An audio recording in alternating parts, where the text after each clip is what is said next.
শিক্ষা সংস্থা অনেকের প্রশ্ন, সেই প্রশ্নের উত্তরে আমরা অলরেডি ভিডিও করেছি যে পিএসসির এক্সাম অর্থাৎ স্কুল এসআই যেটা সাব ইন্সপেক্টর, তার মূলত এক্সাম প্রসেস বা ক্রাইটেরিয়া কি না। দেখুন, পিএসসির মূলত প্রথম হয় রিটেন টেস্ট এবং তারপর হচ্ছে ইন্টারভিউ।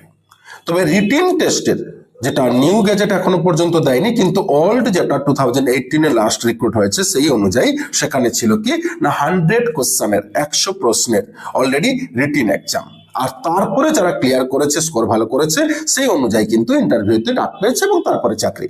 এই রিটেন তাহলে 100টি কোশ্চেনের মধ্যে কি থাকে না 50 question full education and educational psychology পুরো এরিয়া, এবং 25 কোশ্চেন অ্যারিথমেটিক মানে 25টি প্রশ্ন অ্যারিথমেটিক তথা ম্যাথ থেকে, আর 25টি প্রশ্ন GK, static GK, current affairs অর্থাৎ জিকের মধ্যে ইতিহাস, ভূগোল, বিজ্ঞান, economics, computer application etcetera, culture, heritage etcetera.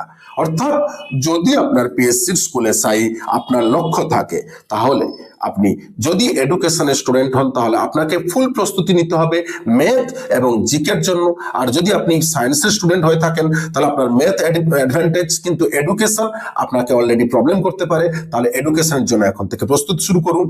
এবং যদি আদার স্ট্রিমের হন, কেউ ইতিহাস, ভূগোল, কেউ বাংলা, কেউ ইংরেজি, তাহলে তাদের ক্ষেত্রে কিন্তু জিকে খুব কমই তাদের এরিয়া থেকে পাবেন, তাদের অধিকাংশই পুরোটা নতুন। তাই সময় মিনিমাম লাগা উচিত, বা লাগে 7 থেকে 8 মাস কভার করতে, কারণ পরীক্ষা সম্ভাব্য কিন্তু যদি আমরা ধরি 26-এ পিএসসি নেবে, সেপ্টেম্বর থেকে ডিসেম্বরের মধ্যে সম্ভাবনা সব থেকে বেশি।